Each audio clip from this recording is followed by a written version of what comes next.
So without any further ado आज की हमारी इस वाली वीडियो को शुरू करते हैं, जो कि है जापान के बहुत ही ज़्यादा ग्रूसम ह्यूमन एक्सपेरिमेंट के बारे में, जिसका नाम था the experiment of unit 731।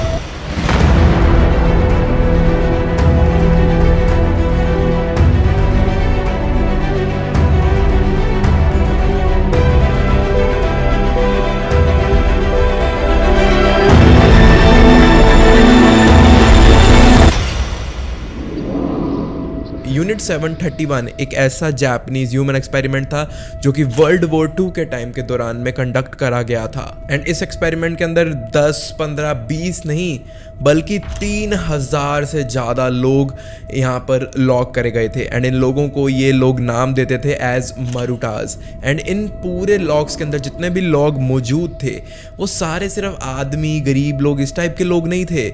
Her type के लोग यहाँ पर मौजूद थे, इवन बच्चे, लड़कियाँ एंड औरतें भी। यूनिट 731 के जितने भी एक्सपेरिमेंट्स कंडक्ट करे गए थे ये पिंग फैंग नाम की एक डिवीजन के अंदर करे गए थे। 3000 लोग तो यहाँ पर रिपोर्ट करे जा रहे थे, लेकिन डॉक्टर हैरिस शेल्डन करके एक व्यक्ति थे जो कि एस्टिमेट करते हैं कि इस एक्सपेरिमेंट के अंदर करीब 10,000 से लेकर 12,000 प्रिजनर्स मरे थे यहाँ पर, जो भी बायोलॉजिकल एक्सपेरिमेंट्स करे जा रहे थे उनके थ्रू।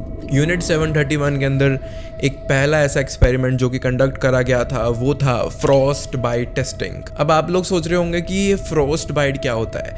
एक्चुअली बहुत ही सिंपल भाषा में समझाऊं तो बहुत ज़्यादा ठंडे एनवायरनमेंट में जाने के बाद अगर आपकी फिंगर्स या आपकी टोज या बेसिकली आपकी बॉडी की कहीं की स्किन बहुत ज़्यादा देर तक एक्सपोज होती रहे बहुत एक्सट्रीम कोल्ड वेदर के अंदर, एंड वो फ्रीज होने के बाद एकदम आपकी जो फिंगर्स हैं एकदम या तो लाल या नीली टाइप की हो जाएंगी।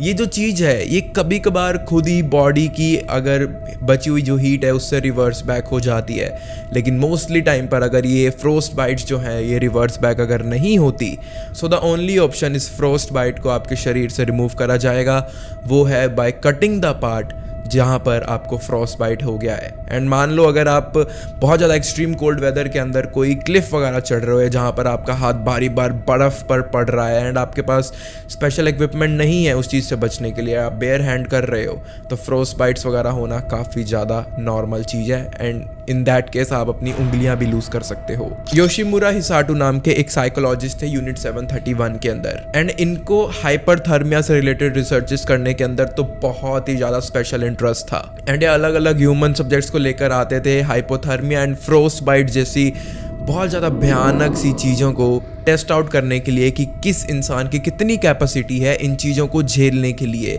एंड कितने टाइम में एक इंसान ऑन एवरेज ये चीज़ें अपने अंदर डेवलप करने लग जाता है, ये frostbite and hypothermia and all that. की बेसिकली वो मेटाबॉलिज्म वगैरह चेक कर रहे थे कि हर इंसान को इन सब चीज़ों से मरने में कितना वक्त लग जाएगा अगर ऐसी सिचुएशंस के अंदर उन्हें एक्सपोज कर दिया जाए। तो ये एक्सपेरिमेंट इतना ज़्यादा ब्रूटल हो गया था, इतना ज़्यादा हॉरिफाइंग हो गया था हिसाटो की। अब जो मैं आपको चीज़ें बताने वाला हूँ वो सुनकर तो आप लोग डिस्गस्ट करोगे कि ऐसा भी कोई कर सकता है क्या। बट रूटीन लेवल पर हिसाटो ये चीज़ करते होते थे कि जो प्रिजनर्स हैं उनके जो लिम्स होते थे, जो हाथ पैर होते थे स्पेशली, उनको बहुत ज़्यादा कोल्ड एनवायरनमेंट के अंदर, उसी इन्वायरमेंट के अंदर ठंडे ठंडे पानी के अंदर उनके लिम्स को डुबा कर रखा जाता था।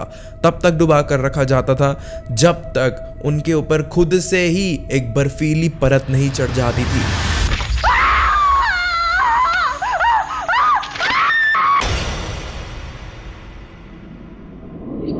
जब ये बर्फ़ पड़ जाती थी एंड इनकी कोई भी मदद नहीं करी जाती थी, तो इस टाइम फ्रेम के अंदर हिसाटो जो होते थे अपनी रिसर्च को चालू रखते थे या फिर अच्छे से एनालाइज करने की कोशिश करते थे कि अब इस सिचुएशन में इनकी जमी हुई स्किन के ऊपर इनको फ्रॉस्ट बाइट आने में कितना ज़्यादा टाइम लगेगा। According to one of the witnesses stories of unit 731 वो ये भी बताते हैं कि जब इन लोगों की ऐसी फ्रॉस्ट बाइट वाली टेस्टिंग चल रही होती थी तब इनके हाथ पैर इतने ज़्यादा जम वम जाते थे कि अगर आप इनको किसी लकड़ी के डंडे से मारने की कोशिश करोगे या फिर किसी बैम्बू से मारने की कोशिश करोगे, जो ये लोग मारते भी होते थे, तब ऐसी आवाज़ आती थी जैसे ये लोग किसी इंसान के शरीर के ऊपर वार नहीं कर रहे हैं बल्कि किसी वुडन प्लैंक यानी कि पेड़ की किसी टहनी टाइप को मार रहे हैं। ऐसी हालत कर देते थे ये लोग इनकी। कभी कभार यही सेम हाइपरथर्मिया वाला जो एक्सपेरिमेंट था, फ्रॉस्ट बाइट वाला जो एक्सपेरिमेंट था, इसको और भी ज़्यादा एक्सट्रीम बनाने के लिए एंड इसके ऊपर और भी ज़्यादा भयानक अपने रिजल्ट्स को कंडक्ट करने के लिए ये जो साइकोलॉजिस्ट थे बेसिकली हिसाटो, ये कभी कभार इन प्रिजनर्स के ऊपर गरम गरम पानी गिरवा दिया करते थे जब इनको फ्रॉस्ट बाइट वगैरह नहीं होती थी। इनको बहुत खुली आग के आगे रख दिया जाता था एंड कभी कभार तो कई सब्जेक्ट्स ऐसे होते थे जिनकी किस्मत इतनी ज़्यादा ख़राब निकलती थी कि उनको ओवरनाइट ऐसे ही बिना कपड़ों के ऐसे ही इन्वायरमेंट के अंदर फेंक दिया जाता था, जस्ट ताकि वो ये देख सकें कि एक प्रिजनर के ब्लड को पूरा का पूरा जमने में, पूरा का पूरा उसका रेस्पिरेटरी सिस्टम जमने में कितना टाइम लग जाएगा। यूनिट 731 के ऐसे भयानक एक्सपेरिमेंट्स के बाद में एक रिसर्च फाइनली ये साबित हो जाती है कि फ्रॉस्टबाइट्स वगैरह से बचने के लिए अगर आप बहुत ज़्यादा गर्म पानी डाल लोगे लाइक 120 डिग्री से ऊपर का, तो वो आपके शायद काम नहीं आएगी बल्कि आपके शरीर को और ही ज़्यादा हार्म कर देगी। लेकिन अगर आप 100 से लेकर 105-107 डिग्रीज के टेम्परेचर का पानी अपनी फ्रॉस्टबाइट्स के ऊपर डालोगे तो मे बी आपकी जो ये प्रॉब्लम है ये रिलीव हो सकती है। बॉडी को वापस इतनी हीट मिल जाएगी कि वो जो फ्रॉस्ट बाइट है नेचुरली हील हो जाएगी एंड आपके लिम्स को कट ऑफ नहीं करना पड़ेगा। बट इस छोटी सी रिसर्च के लिए, छोटी सी एडवाइस के लिए कितने सारे लोगों को यहाँ पर टॉर्चर करा गया। That is very sad for me to even think about. अगर आपको लग रहा है कि यहाँ पर सिर्फ यही किया जाता था तो आप काफ़ी ज़्यादा गलत हो। एकदम जिंदा, एकदम होश में आए प्रिजनर्स की यहाँ पर वाइवा सेक्शन भी करी जाती थी। वाइवी सेक्शन एक प्रैक्टिस है जो कि आज के टाइम में भी फॉलो होती है रैट्स वगैरह के ऊपर स्पेशली, जिसके अंदर लिविंग बींग्स के ऊपर ऐसे एक्सपेरिमेंट्स कंडक्ट करे जाते हैं जो कि फर्दर साइंटिफिक रिसर्च के अंदर एंड डेवलपमेंट के अंदर लोगों की मदद कर सके। लेकिन आज के टाइम में तो जो भी वाइवी सेक्शन वगैरह है वो एनेस्थीसिया एंड लाइडोकेन के नशे के अंदर होती है तो दर्द बिल्कुल नहीं होता। लेकिन यूनिट 731 में एनेस्थीसिया वगैरह तो छोड़ो, इन लोगों की जो हालत करके रखी हुई थी उन सब चीज़ों को ट्रीट किए बिना ही इनके ऊपर ये सब एक्सपेरिमेंट्स करे जा रहे थे। इस वाइवी सेक्शन वाले एक्सपेरिमेंट के अंदर थाउजेंड्स ऑफ विक्टिम्स थे एंड जो मोस्टली सब्जेक्ट्स थे वो थे चाइनीज कम्युनिस्ट प्रिजनर्स। एंड इस चाइनीज प्रिजनर्स के अंदर सिर्फ आदमी लोग ही नहीं थे, छोटे बच्चे एंड इवन फार्मर्स भी थे जिनको बख्शा नहीं गया। इन लोगों को जानबूझकर कोलेरा जैसी डिसीजेस दी गई। एंड कोलेरा क्या होता है बेसिकली, ये बहुत ज़्यादा सिवियर ऐसी बीमारी है जिसके अंदर बहुत ज़्यादा स्टमक पेन्स होते हैं, आपको लगातार खून की उल्टियाँ आती हैं एंड ये बीमारी नियरली फेटली काउंट करी जाती है। इवन प्लैग से भी इन लोगों को, इन बेचारों को इंजेक्ट करा गया। एंड प्लैग भी बेसिकली ऑल नो कि एक ऐसा इन्फेक्शन है जो बहुत ही जल्दी फैलता है, लाइक विद सिंगल टच या फिर जस्ट आप किसी के पास से भी गुजरे हो जिसको प्लैग हो रखा है तो there is a high probability कि वो आपको भी ट्रांसफ़र हो गया होगा। एंड ये भी एकदम फेटल इन्फेक्शन है, फेटल बैक्टीरिया होता है। इन सब्जेक्ट्स को इन सब चीज़ों से इन्फेक्ट करने के बाद में ये बस इनके मरने का वेट कर रहे थे। इनको बस देखते होते थे कि कब ये दम तोड़ेंगे। एंड जब ये लोग फाइनली तड़प तड़प कर अपना दम तोड़ देते थे तब इन लोगों के ऑर्गन्स को पोस्टमार्टम के थ्रू रिमूव करके स्टडी करा जाता था एंड देखा जाता था कि इन बीमारियों से कितना ज़्यादा इफेक्ट पड़ा एक इंसान के ऑर्गन्स के ऊपर एंड कैसे प्रिवेंट करा जा सकता है ये इन्फेक्शन अंदर बॉडी के फैलने से। इसी वाइवी सेक्शन वाले पार्ट का एक और पार्ट है जो मैं कंफ्यूज था कि मैं आप लोगों को बताऊं या नहीं, because it is really disturbing, really disgusting. सोच कर ही आप लोग हो सकता है कि ये वीडियो ही बंद कर दो, आपको अच्छा ही ना लगे इसके बारे में सुनना।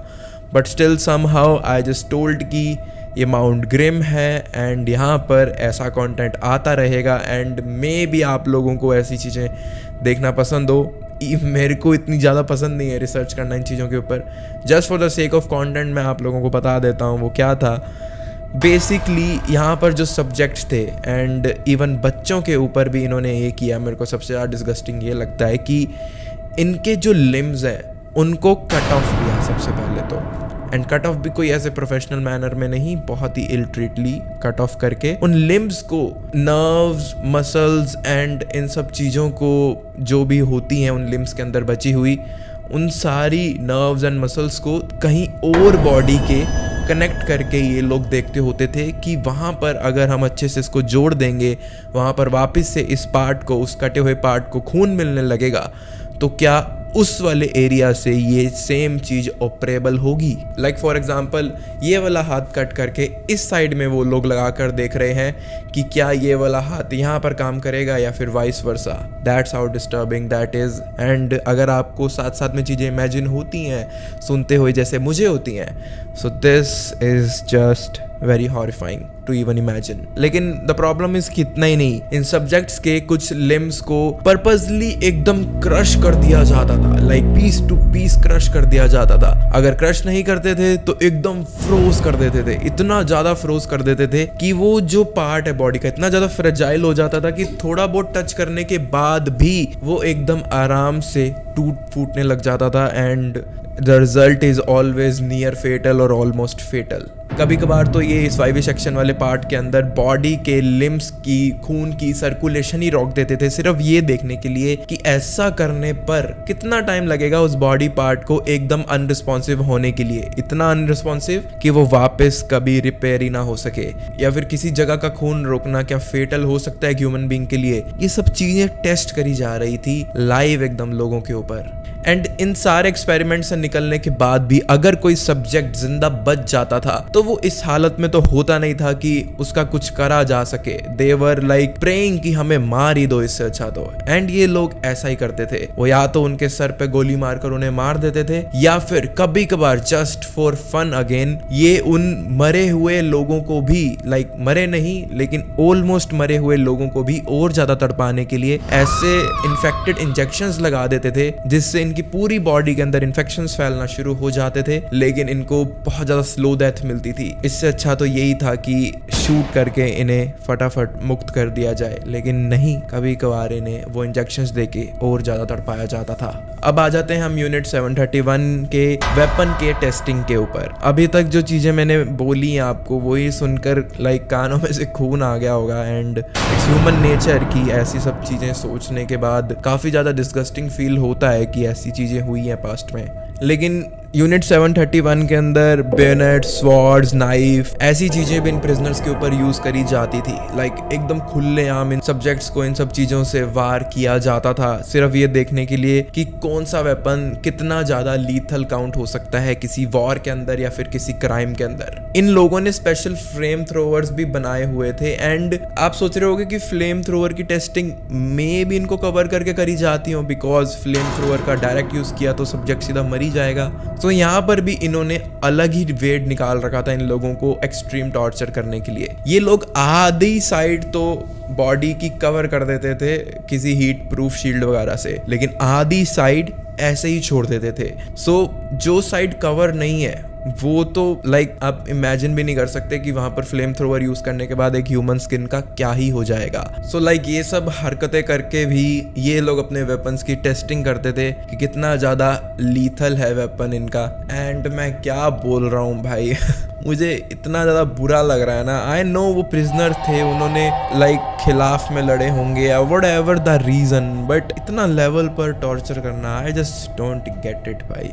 बट हाँ, अभी भी ये हरकतें यहाँ पर इनकी ख़त्म नहीं हुई हैं। Let me just complete the video. Weapon testing के अंदर ये लोग अलग अलग टाइप की इन्होंने गैस चैम्बर्स वगैरह भी बना रखे थे। उनके अंदर ये नर्व गैस, टीयर गैस, अलग अलग टाइप की गैसेस इन लोगों को उन चैम्बर्स के अंदर ही छोड़ देते थे, ये देखने के लिए कि कौन सी गैस कितना ज़्यादा इफेक्ट डालेगी इन सब्जेक्ट्स के ऊपर। एंड जो सब्जेक्ट्स मान लो जिंदा भी बाहर आ जाता होगा इन सारे गैस चैम्बर्स से, तो इन सब का जिंदा बाहर आना भी कोई काम नहीं आता था। इनको या तो शूट कर दिया जाता था या तो इंजेक्शन दे दिया जाता था, just like I told you. But still कौन सी गैस कितनी ज़्यादा फेटल हो सकती है वॉर्स के अंदर या फिर किसी सामने वाले क्रिमिनल के लिए, वो सब चीज़ें इनके ऊपर टेस्ट आउट करी जाती थी। सिर्फ यही नहीं, इनको प्रोलॉन्ग एक्सरे एक्सपोजर्स के अंदर भी रखा जाता था। लाइक घंटों घंटों तक ये एक्सरे रेडिएशन के एक्सपोजर में पड़े रहते थे। एंड अगर आप लोग नहीं जानते कि इतने टाइम तक आपको एक्सरे के रेडिएशन में रखने पर क्या होगा, सो जस्ट प्लीज गूगल कर लो। मेरे में हिम्मत नहीं है अब और ज़्यादा ऐसी ग्रूसम बातें करने की।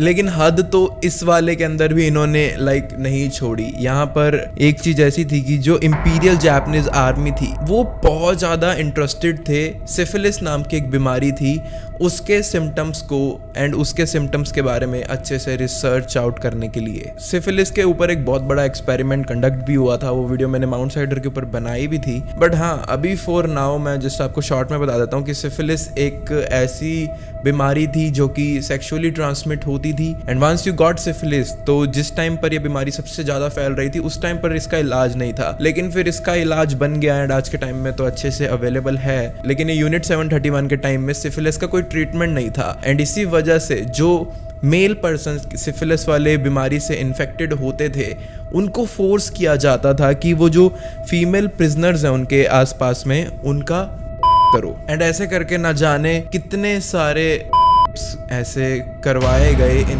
मेल इन्फेक्टेड प्रिजनर्स के थ्रू अब इन फीमेल प्रिजनर्स के ऊपर।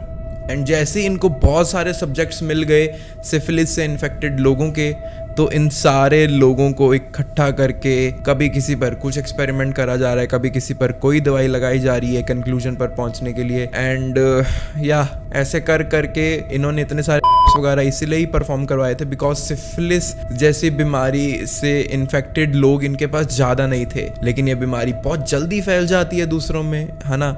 इस वजह से इन्हें पता था ये चीज़, एंड ये लोग ये सेक्सुअली कॉन्टेक्ट करवाते गए एंड धीरे धीरे इनको बहुत सारे सब्जेक्ट्स मिल गए स्टडी करने के लिए। इतना सब कुछ सुनने के बाद अब जो ये चीज़ मैं आपको बताने वाला हूँ कि यहाँ पर ये भी करी जाती थी, ये हो सकता है नॉर्मल लगे, लाइक इतना सब कुछ अजीब अजीब चीज़ें इस एक्सपेरिमेंट से पढ़ने के बाद में जब मैंने ये पढ़ी थी आई फेल्ट नॉर्मल कि एटलीस्ट ये इतना ज़्यादा बुरा भी नहीं है। टेस्टिंग द ह्यूमन लिमिट्स करके इनका एक और ऐसा एजेंडा था जिसके अंदर ये जो इनके सब्जेक्ट्स थे उनको लॉक अप करके रख देते थे, डिप्राइव करके रखते थे, फूड वाटर देते ही नहीं थे, लाइक दिन का छोड़ो घंटों का छोड़ो, ये हफ्तों हफ्तों तक जब तक वो इंसान तड़प तड़प कर मर नहीं जाता बिना खाने और पानी के, तब तक ये लोग बस उन्हें भूखा रखते थे। क्रैश इंजरीज को स्टडी करने, बेसिकली ऐसी इंजरीज जो कि मे बी आप किसी भारी व्हीकल वगैरह के नीचे आ जाओ, या ऐसी इंजरीज बेसिकली उनको स्टडी करने के लिए प्रिजनर्स को बांध दिया जाता था एंड उनके ऊपर लोहे की भारी भारी चीजें ऊंचाई से थोड़ा गिराई जाती थी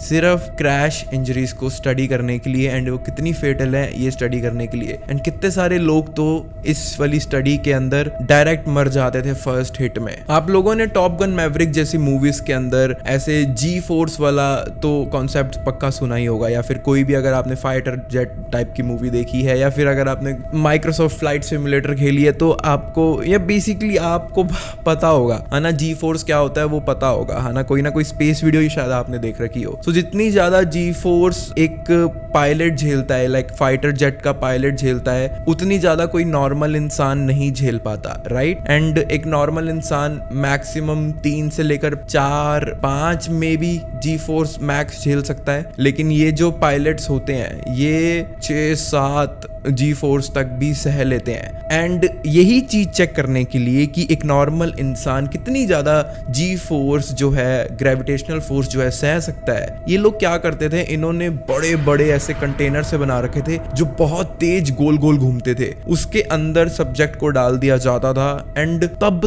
तक उसे स्पिन करा जाता था जब तक ये पूरी तरह अनकॉन्शियस नहीं हो जाते थे या फिर ये मर ही नहीं जाते थे। एंड यूजली जब ये लोग मर जाते थे वो जो जी फोर्स का लेवल होता था वो होता था 10 से लेकर 15 के बीच में। जो यहाँ पर फीमेल प्रिजनर्स होती थी ना, जो कि बच्चा पैदा करने की उम्र तक आ चुकी होती थी, लाइक छोटी बच्ची नहीं, 18+ एंड ऑल दैट, उन फीमेल्स को जबरदस्ती उनके अंदर स्पर्म्स वगैरह इंजेक्ट करवा करवू के उन्हें इम्प्रेग्नेट कर दिया जाता था ताकि इन लोगों के पास आने वाले टाइम में सब्जेक्ट्स की कमी ना हो जाए, सिर्फ इस मोटो से। यानी सोचकर देखो, जो बच्चा पैदा भी होगा वो सिर्फ इस धरती पर बिना कुछ किए, बिना कुछ क्राइम किए, सिर्फ इसलिए पैदा हुआ है ताकि उसके लिम्स को काटा वाटा जा सके, कहीं पर और लगा दिया जा सके, उसके ऊपर आग लगाई जाए, उसके ऊपर भारी चीजें मारी जाएं। लाइक व्हाट द भाई, इनमें से कितनी सारी प्रेग्नेंट वुमेन्स जो थी उनका बेबी तो कभी पैदा ही नहीं होने दिया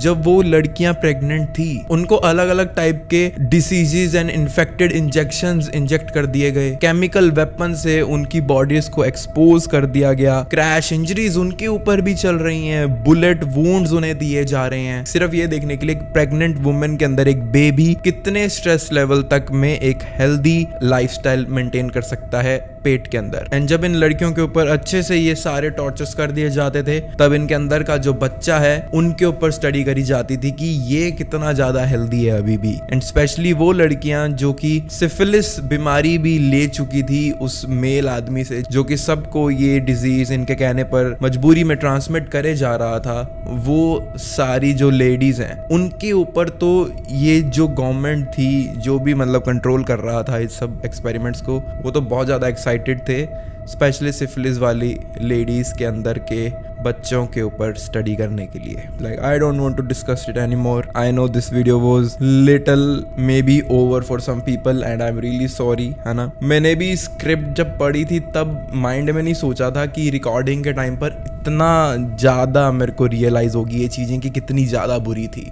जब मैं स्क्रिप्टिंग कर रहा था तब मेरे को इतनी ज़्यादा रियलाइज़ नहीं हुई थी। But anyways like I hope आप लोगों को वीडियो पसंद आई होगी। अगर आप चैनल पर नए हैं प्लीज़ सब्सक्राइब करना। आई नो इवन दो ये वीडियो बहुत ही ज़्यादा ग्रूसम थी, लेकिन इसको बनाने में तो ऑब्वियसली उतनी ही मेहनत लगी है, ज़्यादा ही लगी है। Thank you so much again and मैं जल्दी मिलता हूँ आपसे नई वीडियो में।